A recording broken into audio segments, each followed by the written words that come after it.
You're listening to the Options Insider Radio Network. For more quality options programs, visit www.theoptionsinsider.com or search for Options Insider Radio Network in your podcast provider of choice. Listeners can also access all of our programming through our mobile app, available in iTunes and on Google Play.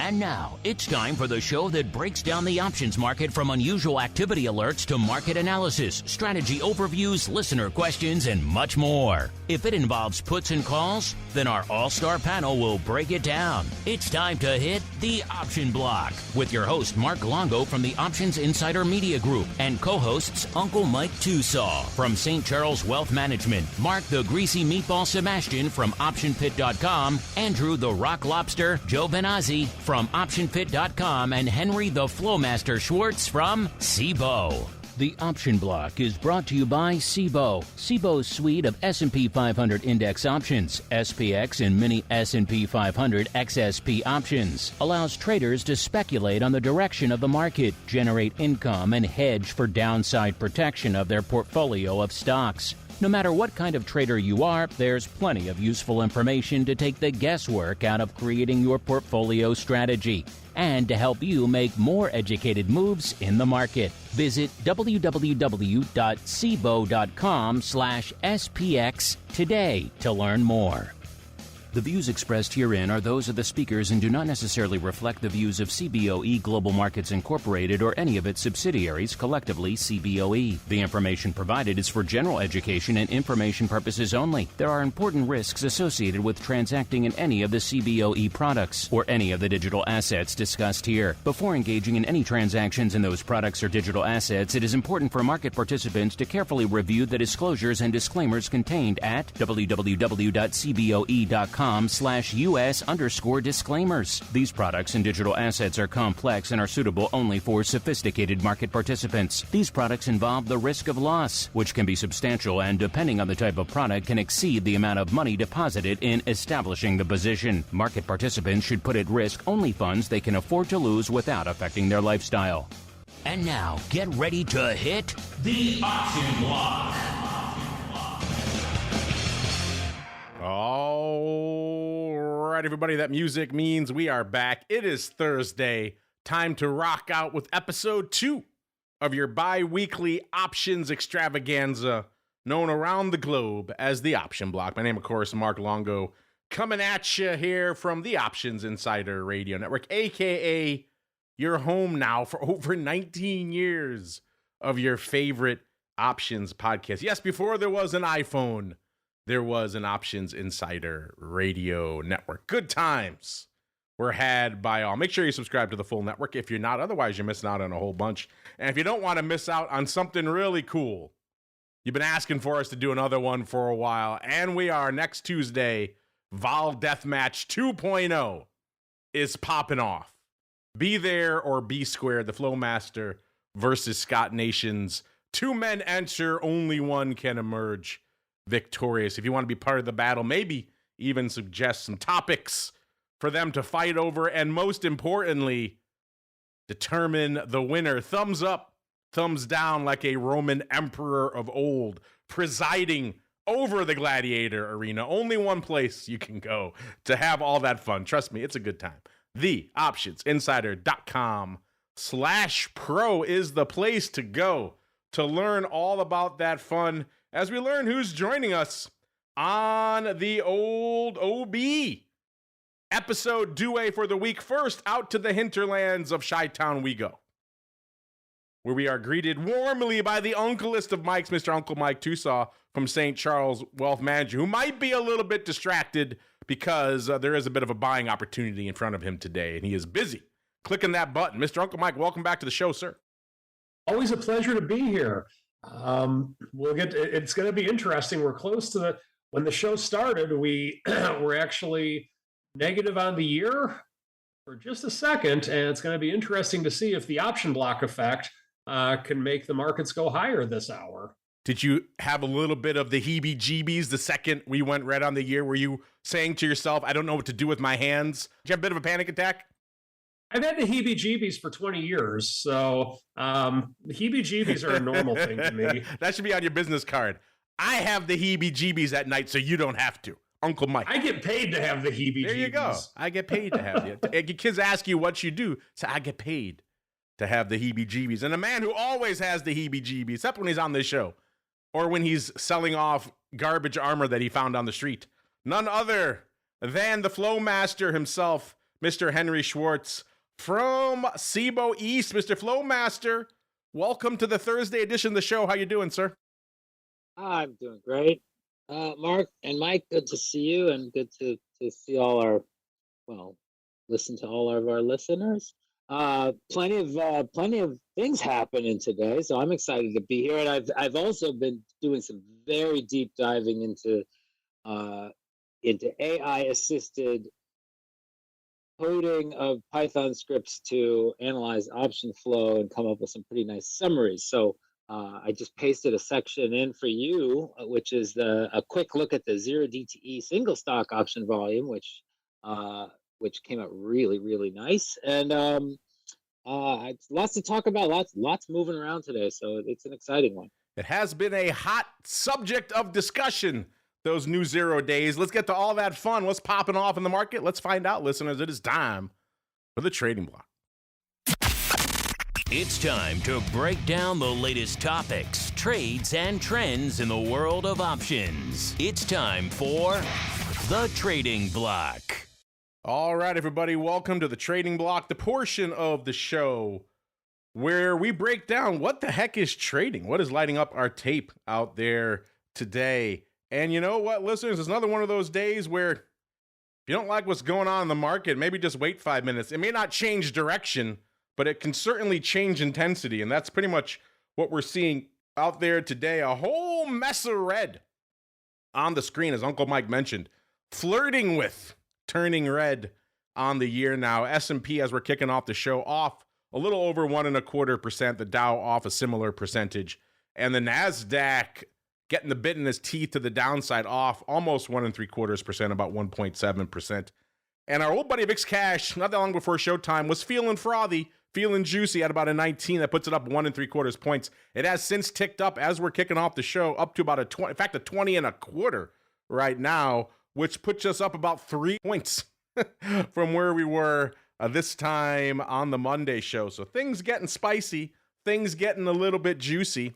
And our old pal VVIX getting frothy as well. It was at a 106 not that long before showtime puts it up about 6 points. It is now at a whopping 110. That puts it up 10 points from where it was on the Monday show. So things looking spicy out there. I joked earlier at the start of the show I should apologize to Uncle Mike because I should have let him know. Whenever I decide to take a little bit of a cheap flyer, a cheap nibble on some VIX downside, in this case in the form of some cheap puts, heading into midweek non-farms this week, I should always let Uncle Mike know so he could be prepared for the onslaught of volatility in red on the screen that will immediately follow the second I hit buy on those puts. So Uncle Mike, I apologize to you, sir, for not informing you ahead of time so you could have gotten all your clients out. And then B, what's catching your eye out there in the markets today, sir? Well, I think the solution to this problem, if you're a bull right now, is you just turn your computer screen upside down and look at a daily chart, and then it looks pretty good, actually. We really got a lot of... Oh, wait, no, you can't really do that. That doesn't work. So, yeah, markets are pulling back today. What's interesting to me so far today is that whenever there's a sell-off, you always want to know, like, at what point do buyers come in? And the buyers haven't come in yet, but the sellers have stopped, at least for a few minutes, right at the 68.45 mark on the S&P 500, and that's the open. That's the open for the year. So at least for now, and when I say for now, I'm talking 10 minutes. So that really doesn't mean that much, but at least for now, the markets appear to not want to go negative on the year because they did go negative technically for maybe a minute or so. But it didn't stay there. So that's a good thing for now. But I guess maybe you grasp at straws when you have a market that's down 1.2% on the day. Not a huge deal. The fact that we've had bulls running rampant the last couple of years, you're not going to win them all, if you will. Now, some other things of note today. The big thing that I'm seeing right now is that silver is getting the tar beat out of it, down over 10% on the day. So silver still, it's kind of staying around that 60, 70-ish level, if you will, ever since we had the big drop a couple weeks ago. It's like the low that we've had, the recent low on silver has been 65.51, quoting SLV, of course. And so we're at 68 right now. So silver is making a run at its recent lows. But with how fast silver moves lately, recent is the most relative term you can possibly use with something like that.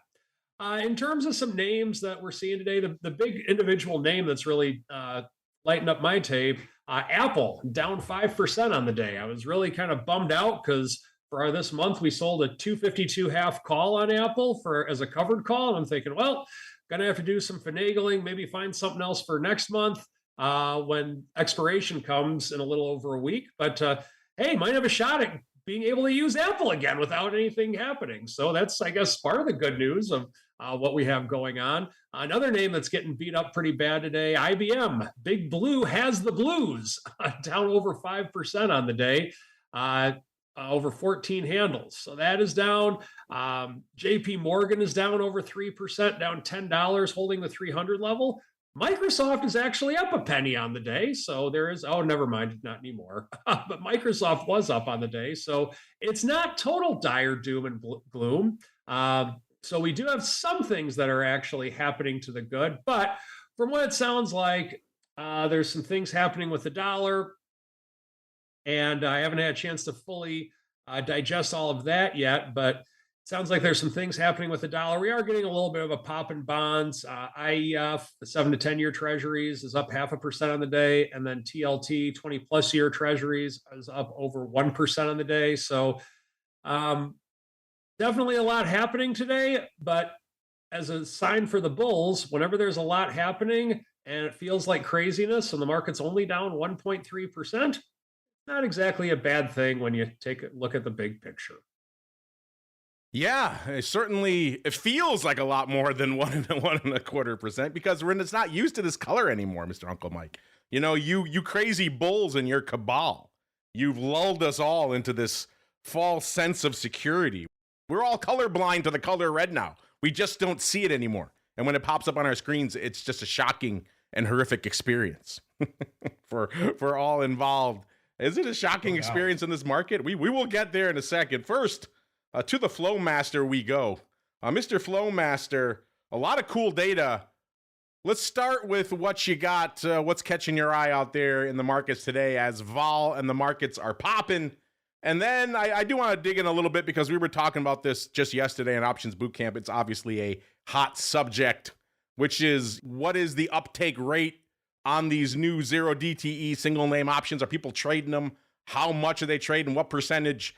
We crunched some of this data yesterday on Options Bootcamp, but it sounds like you're coming armed with a lot more flow to crunch. So if you have anything you want to add on that front as well, have at it, sir. Sure. So, I agree with Mike. People, I think we've all been kind of lulled into the market's just going to keep going up in general. And even when we have little moves lower, it's a buying opportunity. And we're down 1.3% today in the S&P. It's kind of flat year to date, up 6 basis points. Today it's a little bit broad based in terms of the sell-off. Russell's down 2%, Nasdaq's down almost 2%. We were having these days where kind of, there's a lot of dispersion and there were names that were up and names that were down, and we'd have a day where the S&P might be declining, but Russell, which is actually still up almost more than 5% year to date, was the big kind of outperformer. Today is a little bit more of a risk off. Everything looks lower, especially the metals, but also Bitcoin, and it's just a little bit more of a, I assume that the talking heads will credit this to the AI fears of AI replacing industries and the software sectors and that. But In the end, we're getting some moves that are, decent in size. I think it's a little surprising because the realized vol for SPX has only been 13% or so. So 13% means you're not really expecting a move over 1% very often, and to get something that's, maybe 1.5, even 2%, it does spook people. But even so, we do have sectors that are up today. Utilities and non-cyclicals and healthcare are actually doing okay. And as Mike mentioned, it's tech and financials and energy that are all getting smoked. So and then we still kind of have the tail end of earnings, right? So still some interesting big moves and a couple of big earnings to come. So it's a mixed bag out there. I think that VIX, we haven't seen VIX over 20 since exactly a week ago. Last Thursday was actually a kind of a similar day. So maybe it's some sort of Thursday effect. I don't know. But volume's nice and strong. We're on pace for almost 80 million contracts. And then when it does come to these 0 DTE or the daily contracts that have been listed on single stocks, it's actually 8 single stocks plus IBIT have Monday, Wednesday. They don't yet have Tuesday, Thursdays. I assume they'll have those soon enough. It's been a pretty quick surge. We actually yesterday hit almost 4 million contracts in those Wednesday contracts. There aren't any today, right? Because today's a Thursday. There are dailies, obviously in SPX and SPY and NDX and Qs and Russell and IWM, and a few others as well. But one thing that's kind of surprised me is half of the volume in Tesla on Wednesday was 0 DTE. So over 1.3 million contracts. So they quickly have developed a following. We're digging into the activity in terms of the trade sizing and trying to figure out if how much of this is retail and how much might be institutions or pros or pro-tail. But lots out there, and I would kind of look at today and say it's pretty solid sell-off. And we've seen we do have some names, right, that are down really 50% or more from their highs. I'm thinking about like Robinhood and Disney's taken a pretty big hit today as well. So I think for a lot of people, Disney's at 102 and its range is 81 to 124, so kind of right around the middle of that. But I think for people that have some dry powder, it's an opportunity to put some money into the market. And we could keep going lower, but better time to buy than it was yesterday. Yes, indeed. Yes, indeed, it is a wee bit cheaper out there, listeners. Yeah, but fascinating stuff on these 0 DTEs. And that's funny, Mr. Flowmaster, as you mentioned, on the days when they're expiring, they are the hot option in those particular names. And on the days that don't have them, like let's say a Tuesday, the hot option is the one expiring the next day. So they're already dominating the flow, and they've only really been active for a little over a week out there. So again, just fascinating stuff to watch. I'm looking forward to playing some more with the trade alert when you get all the 0 DTE scans enabled out there and we could search for all this stuff. Cool stuff out there. I'm looking forward to it. Again, I was kind of doing just some back of the napkin analysis yesterday on Options Bootcamp, and it was fascinating to see the numbers out there. Speaking of some numbers, yeah, spoiler alert, we got some today, listeners. This market is looking pretty hot, pretty spicy. Oh, by the way, really quickly, Mr. Flowmaster, I know you touched on the 0 day, but we haven't had a chance to really break down the VIX decomposition tool in a little bit more detail, especially because you have the super secret, uber cool intraday one that the rest of us non-cool kids don't have yet. It's up there with the trade of the day email, all these cool things that we all want. But that said, Mr. Flowmaster, any cool nuggets coming out of that intraday decomposition you want to share for us today? Well, you got to keep people wanting more. So yeah, on the SIBA website, if you search VIX decomposition tool, you'll see the day over day, but it doesn't include current day. And I do have the luxury of looking at a live one, which we are hoping to deploy to the regular SIBA website eventually, but it's some other priorities. But I'll tell you, so on a day like today, where we see the whole point of VIX decomposition is taking the move. So today we have almost 3 points in VIX that it's lifted, right? And breaking it into like, well, what's happening? Is the entire volatility surface going up? Are we just sliding down the curve where the volatility surface actually stays right where it is? And it's just that you're at a strike where the vol already was a little higher and now you're there. Today, what we actually see is a little bit of a parallel shift. So the entire surface is up almost a point. And kind of the rest of that is coming from the fact that we've also slid down. So the best way to describe the way kind of volatility surfaces behave. Sometimes the entire thing just kind of goes with the market, and sometimes it stays in place. And if you have a shock lower, you're going to end up at a strike with much higher volatility, but that volatility was already that high because it used to be 5% of the money, and now you're at the money. So today it's a little bit of a blend, and for people that trade, especially for index traders, kind of anticipating how that surface is going to move and how sluggish it's going to be is really kind of the name of the game. But today we actually, it's really a general lift in volatility, which is a little different than actually last Thursday and Friday. I think when I looked at it, we actually saw some upside calls getting bid. So there's far out of the money upside calls getting bid. And then we did have a pretty sharp snapback. So today it doesn't actually look like that, at least in terms of how SPX options are pricing and how that's playing into the VIX average or the VIX index. But it is pretty neat to see. And then, if you think about it for quantitative thinkers out there, this applies to kind of anything. You can talk about Apple volatility surface or SLV volatility surface. You kind of have this whole point. Is the vol lifting, or are we just moving and the market's going to a strike that had higher vol? So it's pretty fun stuff. And this is kind of one of these mysteries in the market that really hasn't been solved, which is great because it lets differing opinions come together and transact. Speaking of differing opinions, that segues nicely into some of what we're seeing out here in the markets right now and your opinions therein. We'll get to them in a second. First, out to the land of VIX options. Is VIX popping today? Do you really need me to tell you that? The answer is yes. Again, we don't have a lot of these red days. When they happen, VIX tends to respond, and we are seeing that today. The ADV is back, threatening 1 million contracts a day, 953 to be precise. I've said it many times, when VIX is threatening 1 million contracts a day, you need to sit up and pay attention. Something is popping off out there in the marketplace, and already we are threatening that level, actually under 100,000 contracts away now, 858 on the tape in VIX land right now. So an absolute banger out there today. And again, we're just a little over halfway through the session out here. So going to be a hot one. I'm looking forward to the hot options report after the bell today to see what dominated the tape out there today. In terms of what's dominating the tape in VIX land today, it's the Feb 20s.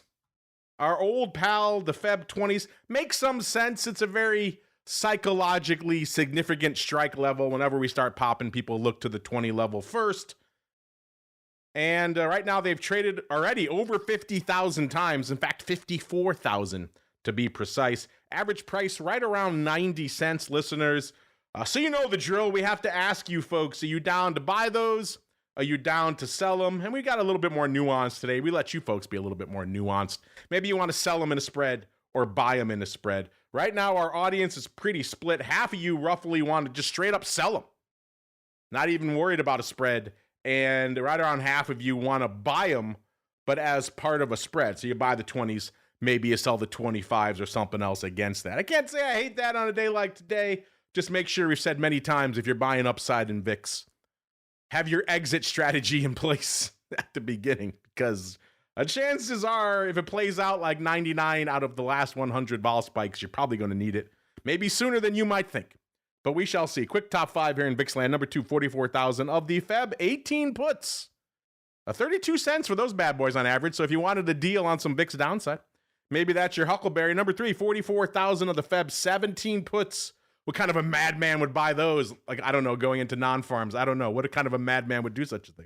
Number 4, 38,000 of the Feb 35s. And number 5, 35,000 of the Feb 22s. In my defense, those Feb 17 puts were looking pretty good until they weren't. So, and it was a fun little nibble. We'll discuss it more, of course, later on this week on Options Oddities. Let's go out to SPY land now. SPY, 8.5 million contracts on the tape. So SPY looking pretty spicy. The ADV, 9.8 million right now. So a banger day in SPY land, unless the market just seizes in the second half of the session. We hit a stop and we just halt. We're going to hit that ADV probably sooner rather than later. The S, 3.65 million, so another hot day out there. The ADV right around 4.5 million.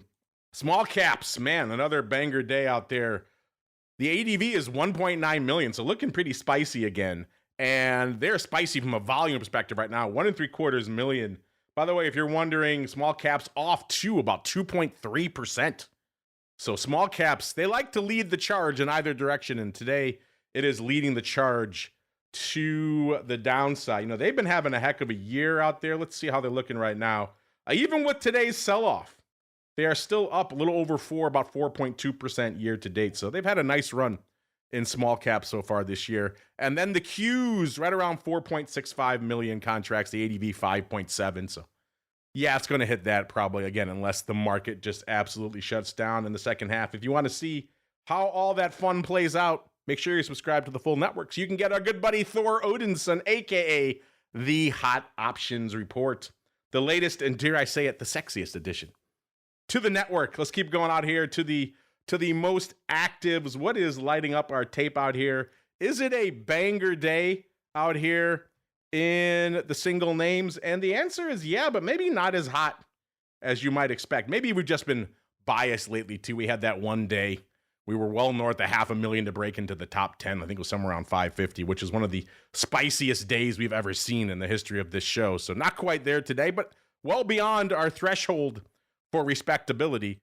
Hood's trying to get in there at number 11. Can't quite make it. Hood's had a bit of a rough run of late, but number 10 today, actually, Mr. Softy, 385,000 contracts. That's what it cost you to break into the top 10 today. And man, Mr. Softy, talk about a rough year in Mr. Softy. You know, small caps still managing to be up about 4% on the year. Microsoft, not the case. They're only off about a third of a buck today, right around 404 is where they're trading. Year to date, though, we all know the saga. Post earnings, it's been a bloodletting. Year to date, they're off nearly 15% or about 70 handles. Again, we were talking going into their earnings a few weeks ago on the Hot Options Report. People loading up on the pars, but the 500s, and unfortunately, it was the 400 strike where you had to be looking not that long after earnings, and we continue to threaten it right now. Just wild stuff. In Microsoft, number 10, 385,000 contracts on the tape. Then we go out to a frequent offender these days. It's our old pal, Mr. Alphabet Class A. You know what? Bucking the trend. Alphabet says sell off. What sell off? Pshaw to you. Don't you know we have an AI platform? You literally can't sell our stock. We have AI. 312 exactly, up a little over a buck, or about a third of a percent. Good for number 9, 389,000 contracts on the tape. Number 8, going out to a name that's just been wild so far this year and is wild again today. This is Micron. Just an untamed beast. 417.75. So they're also saying sell off. What sell off? Up about 8, actually just rallied again. 418.5, up a little over $8, or about exactly 2%. A year to date, that puts them up nearly 33%, or 100 handles. So if you had a 33% rally in just a little over a month in Micron on your bingo card so far this year, then congrats to you. Your crystal ball is precise. Micron, number 8, little over 500,000 contracts. Number 7, keeping it in the M's, a name that has not had a great year. This is good old Mr. Strategy, 122.63, off $3.5, or another 2.75%. A 2.75% that, quite frankly, MSTR did not have to give. It is off $35, or about 22.5% so far this year. That said, it has bounced off its nadir last week going into the MSTR earnings. Got down to about 107 out there, so not quite as low as that. I know there's a lot of action on the par puts that day as well. So yeah, wild stuff in MSTR, but giving back some of the juice, the kind of surprising juice to some that it got post earnings. Uncle Mike still shopping his Bitcoin really sucks domain. Maybe he'll get a taker after the show today. Number 7, MSTR 554. Number 6, it's the Widowmaker. Well, it used to be the Widowmaker. I don't know what we really call this one now. Kind of just locked in deal paralysis, perhaps. This is Netflix, number 6. 669 on the tape. Not that paralyzed today, selling off another almost $3.50 or 4.3%, trading 76.19. This ongoing back and forth. It's seemingly on the downswing, at least for right now. It hasn't been a great year so far for Mr. Netflix, off 16% so far year to date, listeners. After all this juice threatening the par strike, doesn't seem like it was that long ago. Now, of course, we are back threatening the 75 handle in the wrong direction. Number 6, Netflix, 669. Number 5 is Uncle Mike's favorite. It's Palantir. If you said the 130, 135 range it was hanging out at yesterday was a nice low, nope, not today. Selling off again, 128.30, off 7 1/3 or about 5.5%. So they are coming for Palantir again today. Doesn't seem like that long ago we were hanging out at his all-time high of 207.5, but been cut not quite in half from that level, but a lot off the top, shall we say. An aggressive haircut. The scalp is bleeding in Palantir. Number 5, a 694 on the tape. Number 4, it's the Amazonians. This one's been kind of interesting. This shows you how crazy this earnings season is. They had a pretty good number for earnings, but also announced they're spending the GDP of many small nations on AI, and they don't have the cash flow really to support that, so they crushed the stock, and they're crushing it again today. 199.18, off $5 or 2.5%. That puts them year to date off nearly $30 or about 12%. So a rough year so far for the Amazonians. Number 4, 893 on the tape. Number 3, this name has been fascinating. Uncle Mike was just talking about them, and man, they are feeling it today. They had some kind of surprising rallies lately, and then now, of course, giving it all back again. This name also started the year in the red, so kind of weird. They had a good number on earnings. Then the stock had a bit of a muted reaction. Then we saw a delayed rally a few days later, and then now it's just been wild. What am I talking about? Of course, we're talking about the fruit company. Number 3, Apple, 261.95, off $13.5 or nearly 5%. They got a warning letter from the FTC. Oh, I guess Tim Cook's recent forays to the White House didn't buy him what he wanted.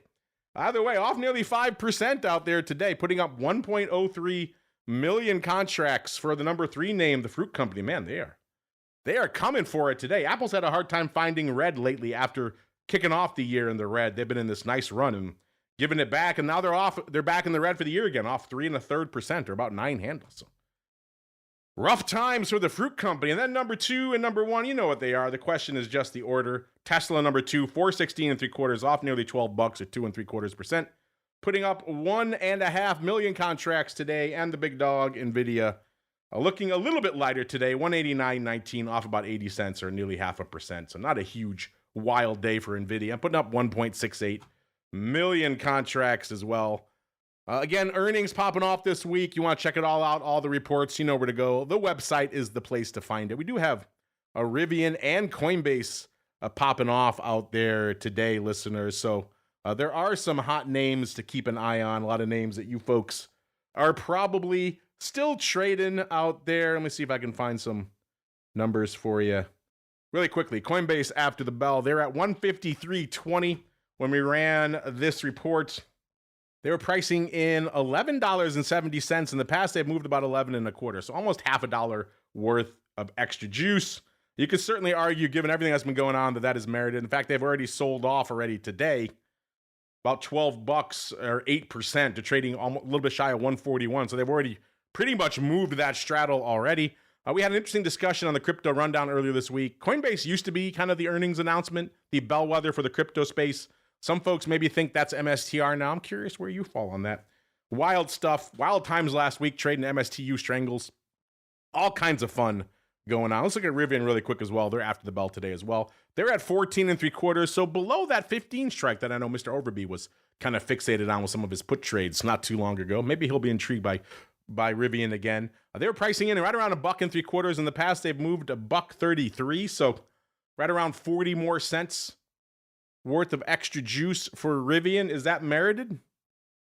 I guess we shall find out, listeners. A lot of hot names popping off. Luckily for you folks, we got all the updated data on the website. Right now, this season is a banger. It's ridiculous. 145% This might be the hottest start to a season we've ever seen.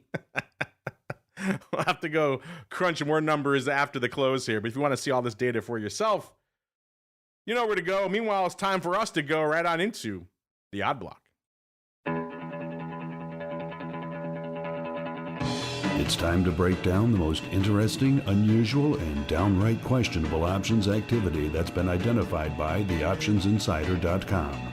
It's time for the Odd Block.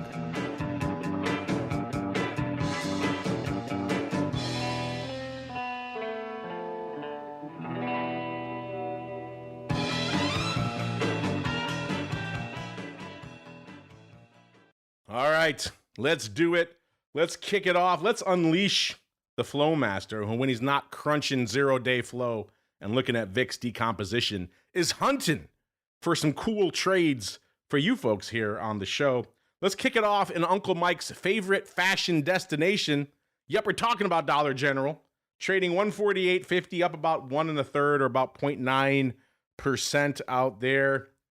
On the year, it has been a pretty darn good year in the dollar sector. They're up pretty much 100% over the past year. And it's been a lot of straight up. We had a little bit of treading water, got all the way up from about $73 to $112 in June. Then they kind of drifted back down to about the par strike in November. Then ever since November, they've shot straight up pretty much 50%, almost to the 150 level right now. So it's been a good run in Dollar General. Again, proof that you don't need the magical letters of AI to actually have a decent return, 100% in a year. Dollar General, that's a banger. Mr. Flowmaster, sir, did you find any banger flow to go with this banger year in Dollar General, sir? So, generally I look for kind of the speculative, unusual call buying, and because I feel like that's what works the best in my experience. When we have days where we're down 1.5%, it's definitely harder to find. Dollar General did jump out at me, not just because they have very economical products, but because the flow in general looks a little bit, it's definitely heavy, and it does have a kind of a bias to the call side. But what's kind of interesting, so basically, in DG, the average daily volume is about 5,200 contracts. Today we have almost 4,000 calls have traded, and it's only the middle of the day. So that is about twice as busy as normal. Put volume is actually pretty quiet. And when you go and you look at the most actives, it's the March 155 calls. Okay, stocks at 140, under 149. It actually is up 1% on the day, so it kind of tells you it's not quite participating in the sell-off. And so these March 155s, we've seen trading in little dribs, basically a couple hundred here and 50 lots there, around 5.5 to 580. So it's not a ton of them, but what's interesting is when I looked at the open interest changes in Dollar General, that was actually the largest change from yesterday. It was about 2,700 of these opened yesterday. And so, which made me say, okay, well, is somebody buying calls kind of a few days in a row, which actually can be really interesting, especially when they do it in relatively small sizes. And that's not what I found. What I actually found is that they, it looks like they bought them yesterday around 540-ish. Stock was about the same level, 147.28. And they seem to be actually getting out of them today. So maybe they got a little spooked by the market sell-off. They're making 20 cents, I think, at the most on these things. But I kind of love to see this type of flow, because what I think we're seeing is somebody that's actually not reacting the way that, I'm not claiming I'm excellent at it, but, good traders let their winnings run and they cut their losers. In this case, it looks like somebody's taken their winnings, on a $5.50 option for just 20 or 30 cents. And the stock's up, stock's okay. I actually kind of like this, just because I'll bet you this trader is kind of whatever, maybe trading out a little bit of fear and saying, forget it, I'm out. I'll take a little bit of profit here. But I actually think that the kind of sets up for maybe the stock actually doing really well, and this trader being annoyed that they didn't stick with the trade and kind of follow, best practices, which really, it's not a ton of flow. It's not the usual odd block where we see some giant aggressive call buyer. But this is, stock's up $2, and these dollar stores tend to do well in a rough economy, and I think that that's part of why we've sold off. Like there's the whole AI scare and software and this and that, but as you guys mentioned, some of these super high flyers have really gotten beat up, and there was a time not that long ago when people were looking for some sort of a little recession, and we had employment numbers this week which were kind of mixed, and first we bounced and then we sold off. So I kind of like it. I might. I mean, it's a $150 stock, so I don't know if I'd buy either a small stock position or possibly just sell a put spread or something that'll do fine if the stock continues higher or holds. Yeah. Dollar General, the secret stealth banger of the year, Mr. Flowmaster. We're all waking up to the majesty that is the dollar. Uncle Mike's been shopping there for years. We're all just discovering it ourselves. We're late to the party here as we keep rolling. Let's shift gears from one sexy sector to another, from dollar stores to, dare I say it, utilities. Yeah, that's where we're going next, listeners. We're going to AES Corp, ticker symbol appropriately enough, AES, trading 16 1/3 off about a dime today. On the year, it's been a pretty darn good year for a freaking utility. They're up about 62% or 6 1/4 handles. So a good run, most of that straight up. So a nice little run here, including a nice little gap from about $13 in September up to about 15 1/3 late September, early October. So nice little run here for this power company, sir. Obviously, we've all heard about the demand for power being insatiable on the AI front, and clearly AES, one of the beneficiaries of all that demand. Mr. Flowmaster, sir, what'd you spot out here in the uber sexy world of utilities? Yeah, utilities, I remember when we were working on kind of sectorizing the market way back in the early 2000s when you were also getting the options insider off the ground. Coming up with sectors is a little bit annoying, and you're trying to kind of map what most people out there do. And the utility sector in particular was annoying because it is its own sector, but as far as option volume goes, it's meager. Like there aren't that many stocks in it, and the average daily volume of the entire sector is about 400,000 contracts. Okay, keep in mind that's one of 10 sectors. The technology sector option volume is 16 million contracts a day. So utilities, they don't get a lot of love. They're usually high dividend payers, so they're not the kind of stocks that really dominate the headlines. But there is something interesting in AES today. And again, like I said before, this is a little bit. We're not just looking for big old directional call buyers because there really aren't any jumping out at me today. When the market's down 1.5%, you don't see a lot of those. But I did see this. The volume in there today is heavy, 24,000 calls versus just 2,400 puts. Okay, so 10 calls for every put. That volume is pretty heavy considering the average daily call volume is 12,000 contracts. And basically, most of the action is in a package, which involves 3 different contracts with the February expiration. So that's not for tomorrow, but a week from tomorrow. And basically, what we saw was it seems to adjust an existing trade, but the net position is somebody buying 3,600 of the Feb 17.5 calls because they're only paying 9 cents. Okay, because stock is 16.36 and it's basically flat today. But it looks to me like they're rolling out of some Feb 16s that they bought in November, and also rolling out of some Feb 15.5s that they just bought last week. So they're I don't think they've really made any money on those positions they're exiting, but they are rolling it into kind of one larger position, which seems to me, again, when it's a three-way, it's a little bit dicey. But the opening part that I can tell for sure is that the Feb 17.5 calls, about 4,000 of them have been bought to open. They're cheapo, under a dime. And for a strike that's currently 7% on the money and expires in 8 days, I kind of like it. Especially because if the headlines tonight after this move, are kind of about how the super growth high flyers are, continue to get really beaten up, and we've seen this year, as Mike said, money going into small caps, for the first time in a long time. And utilities is another one of these kind of low profile sectors that could be basically seeing some kind of rotation of capital into. And this one I did buy a few calls just because it's a cheap name. It's the vol in there is around 35 to 40.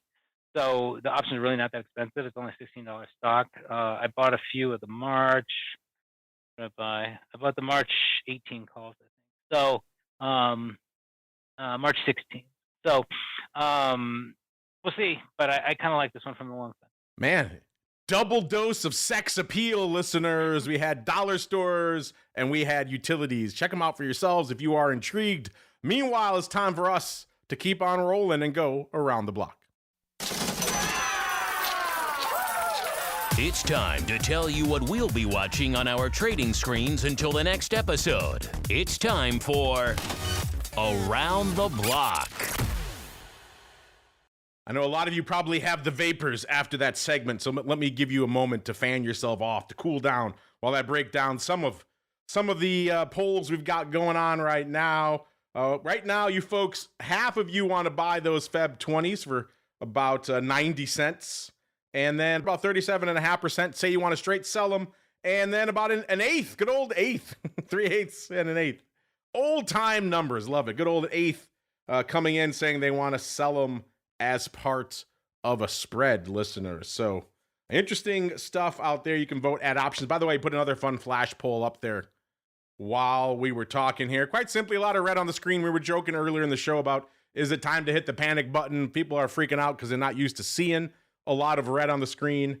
We thought we'd put it to you. Is this another opportunity, yet another opportunity to do the old BTFD trade, or is it time to get the heck out of the way? And 80% of you right now, kind of hard to argue, I get it. Past is prologue until it is not. And 80% of you saying it's time to BTFD again. Only 20% say you want to get the heck out of the way. In terms of our actual question of the week, Mr. Flowmaster might find this one interesting. Our audience, they're always shall we say, a skeptical bunch. They like to wait and see. And we asked you right now, are you trading these new single name 0-day options? And we gave you 4 choices. Yes, already trading them. Nope, you're waiting and seeing. No, you don't have my favorite listed yet, or not interested. 43.8% of you say you're not interested right now, which is absolutely wild to me. 31.3% say you're waiting and seeing, which makes sense. Just listed, you want to see how they play out a little bit, how the markets shape up. I get it. 25% say you're already trading them. And then, no, they don't have my favorite yet. 0%. No one's voted for that yet. So, Mr. Flowmaster, that kind of flies in the face of your data, sir. What say you? Well, I think that it takes a little while for, like I said, we are seeing pretty solid volume, 3.5, 4 million contracts a day in these. So somebody's trading them. They are physically settled. And, I think that after a few years of trading short-dated options, the trading community and the brokerage community they're getting pretty comfortable with, like, okay, things we need to be very careful of, right? And taking delivery is one of them. So as much as people love the decay of the 0DTE, they love the leverage that's basically inherent in a short-dated contract. There's also kind of some danger there. So I can understand why it's not a fit for some people. But the timing of these has been pretty great, right? As you said, we've had some outsized earnings moves. I'll tell you, there's times where in general, I like to lean short options, but the way the market's been, I like it kind of from the long side because we are seeing these moves that are basically larger than what's being priced in a lot of situations, not all of them. But anyway, so I think we're going to continue to see strong volume there. The way that it went with the short-dated options in SPX and SPY, people trade them. People come up with strategies to trade them, kind of quantitatively and systematically, and then you get ETFs that start to use these things. We're going to see the same exact thing with these. So I think it's just going to continue higher, and they have a place, but it is very important for people to understand how quickly these things can move, and kind of all the risks that go along with it, including that funky after-hours move contrary assignment risk, which is why it took almost a year for these things to actually pass and get approval to trade, is because there were plenty of people in the business that were very concerned about how customers would navigate after hours moves and how that relates to assigning or not assigning options that might even be in the money and expired. So it's important for people to do their homework. And then in terms of looking at the looking forward, we have Nvidia earnings, I believe, in about 10 days. So there's still some earnings to come. Still plenty going on. And when the VIX gets up into the 20 zone, that means that you do have to expect these moves that are 1% or more to continue, right? Because we know volatility clusters. So I think it's going to stay rocky, but for people that don't, that are careful and kind of have a plan and implement that plan, whether it means taking profits or taking losses, it's a good trading environment, which is why we're seeing almost 80 million contracts. And if folks want to check out all this SIBO goodness, where should they go? What should they do, sir? You can always head over to SIBO.com. That's where you can learn about things like the VIX decomposition model, like our Mag 10 index options, which today I'll tell you, Mag 10 is also, because it is a lot of these high flyers that are getting smoked, and the Mag 10, is 10 of them, and it's equally weighted. It's off almost $9 today, which is 2.2%. So I traded a 0 DTE in the Mag 10 today. If you look at time and sales, you can find my trade because it might be one of the few. But and then always SIBO.com/RMA for our data and platforms. And great to see everybody. Thanks, Mark. There he goes. Next time we see the Flow Master, he will be battling to the death in the Volatility Arena on Tuesday. You're going to want to check that one out. Listeners, by the way, I forgot to mention at the end of the show here where the markets are hanging out. We're hanging out, looks like a little bit lighter in the sell-off, still firmly red. S&P off 1%. The Dow now off about 0.95%. NASDAQ off about 1.45%. So maybe taking the foot off the gas to the downside a little bit. That said, VIX cash still hanging out right around 20 and a quarter. So vol not coming back to earth, at least not yet. Mr. Uncle Mike, sir, what are you keeping an eye on for the rest of the week? And then where should folks go if they want more Uncle Mike goodness in their lives? Well, I think it's about perspective. So we've rallied 25 points within the last hour. And at this pace, if we can continue to do this and maybe even increase it a little bit, we could be positive on the day. How crazy would that be? So I think it's I knew if I bought you some time, you could get some buying in, sir. For sure. Just keeping an eye on the markets. Of course, seeing if we can stay positive on the year at the end of the day today. Continuing to watch all the macro news and seeing what's affecting this, what feels like an Armageddon massive sell-off, but we're really just down 1% on the day.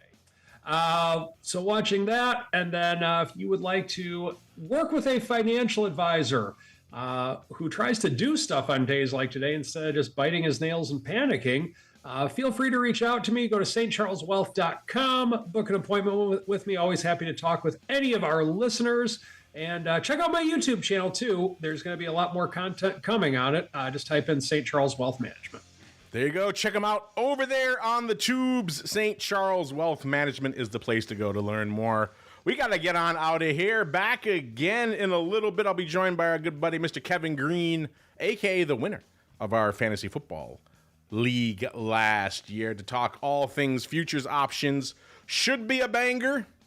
Then we're back again after the closing bell on what should also be a banger, the Hot Options Report, coming at you every day after the close, breaking down all this madness and a whole bunch more. Back again tomorrow, talking vol with Dr. VIX and special guests on Volatility Views. And if you like vol, you are going to want to take a foray into the pro. Trust me, Vol Deathmatch 1.0 was a banger. Vol Deathmatch 2.0 is shaping up to be even more impressive, perhaps, dare I say it, even bloodier.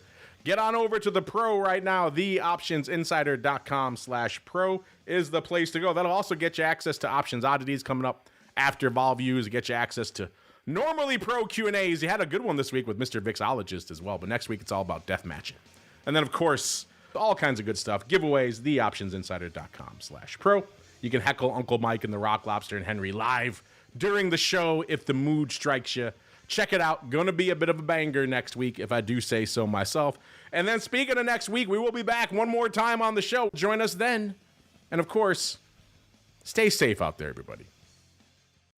The Option Block is brought to you by Cboe. Cboe's suite of S&P 500 index options, SPX and mini S&P 500 XSP options, allows traders to speculate on the direction of the market, generate income, and hedge for downside protection of their portfolio of stocks. No matter what kind of trader you are, there's plenty of useful information to take the guesswork out of creating your portfolio strategy and to help you make more educated moves in the market. Visit www.cboe.com/SPX today to learn more.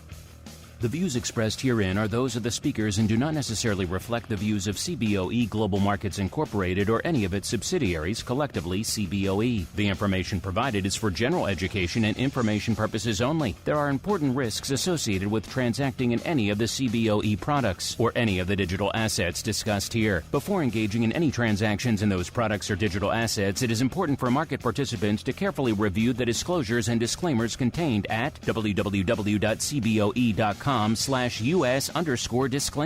These products and digital assets are complex and are suitable only for sophisticated market participants. These products involve the risk of loss, which can be substantial and, depending on the type of product, can exceed the amount of money deposited in establishing the position. Market participants should put at risk only funds they can afford to lose without affecting their lifestyle. You're listening to the Options Insider Radio Network. For more quality options programs, visit www.theoptionsinsider.com or search for Options Insider Radio Network in your podcast provider of choice. Listeners can also access all of our programming through our mobile app, available in iTunes and on Google Play.